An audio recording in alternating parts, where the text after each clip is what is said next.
প্রিয় ভাই ও বোনেরা, আশা করি আপনারা সকলে ভালো আছেন। আজ আমি চলে আসলাম আপনাদের সামনে কলার ক্ষেত নিয়ে। তো কলা একটি ঐতিহ্যবাহী ফসল, এটি মূলত সব জায়গায় দেখা যায়। তো আমি আজ আপনাদের সামনে এই কলার ক্ষেত নিয়ে কিছু আলোচনা করব। তার আগে ভিডিওটি সবাই শেষ পর্যন্ত দেখবেন এবং চ্যানেলটিকে সবাই সাবস্ক্রাইব করে দিবেন। তো সবার সাবস্ক্রাইব করা হলে আমি আজকে কলা বিষয়ে কিছু কথা আলোচনা করছি। কলা এটি একটি 12 মাসি ফল। কলা আপনারা কিভাবে লাগাবেন তা আমি আজ আপনাদের সামনে কিছু আলোচনা করব। তো কলার ক্ষেত করতে হলে প্রথমত কলার ছোট ছোট চারা গাছ পাওয়া যায়, সেগুলো করে মাটিতে রোপণ করতে হয়। রোপণ করার সাথে সাথেই কলার জমিতে সেচ ব্যবহার করতে হয়। সেচ এবং সার ব্যবহার করলে কলার গাছগুলো অতি শীঘ্রই বড় হয়। তো আমরা সবাই সেচ এবং সার ব্যবহার করব।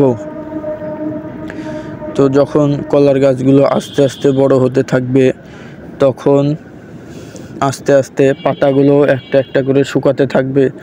যখন পাতাগুলো শুকিয়ে যাবে তখন আমরা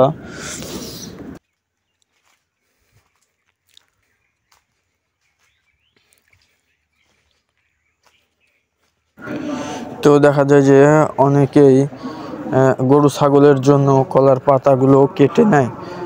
তো সেই পাতাগুলো যদি না কাটাতে চান তাহলে আপনারা পাতাতে অবশ্যই চুন ব্যবহার করবেন।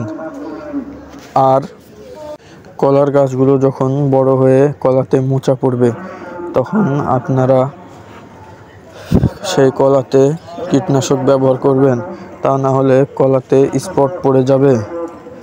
আর কলাতে স্পট যেন না পড়ে তার জন্য আপনারা ইউরিয়া সার পানিতে 1 ঘন্টা ভিজিয়ে রাখার, সেই পানি আরও ভালো পানির সাথে মিশ্রণ করতে হবে। তারপর সেই পানিকে কলাতে স্প্রে করতে হবে, তাহলে কলাতে স্পট বা কোনো ধরনের দাগ পড়বে না।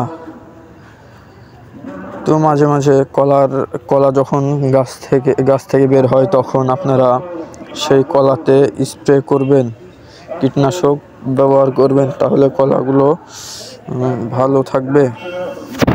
তো এই যে দেখতে পাচ্ছেন কলার পাতাতে চুন দেওয়া আছে, তার জন্য সেগুলো মানুষে কেটে নেয়নি। তা আপনারাও অবশ্যই কলার পাতাতে চুন ব্যবহার করবেন, তাহলে আপনাদের কলার গাছগুলো ভালো থাকবে। তো এই যে দেখতে পাচ্ছেন এই বাগানে কোনো কলা নেই এবং কলা গাছের সাথে সাথে আরও ছোট ছোট অনেকগুলো কলার গাছ আছে। তো এগুলো যখন 3-4টা হয়ে যাবে তো তখন আপনারা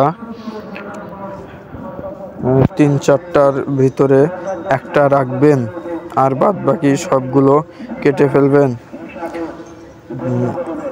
একটা রেখে সবগুলো কেটে ফেললে তারপরের বার আর কোনো কলা গাছ লাগানো লাগবে না।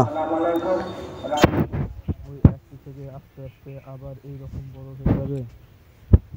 তো আপনারা কলার ক্ষেত সবাই করুন, আশা করি সবাই সাফল্য পাবেন। তো এভাবেই কলার ক্ষেত তৈরি করতে হয়।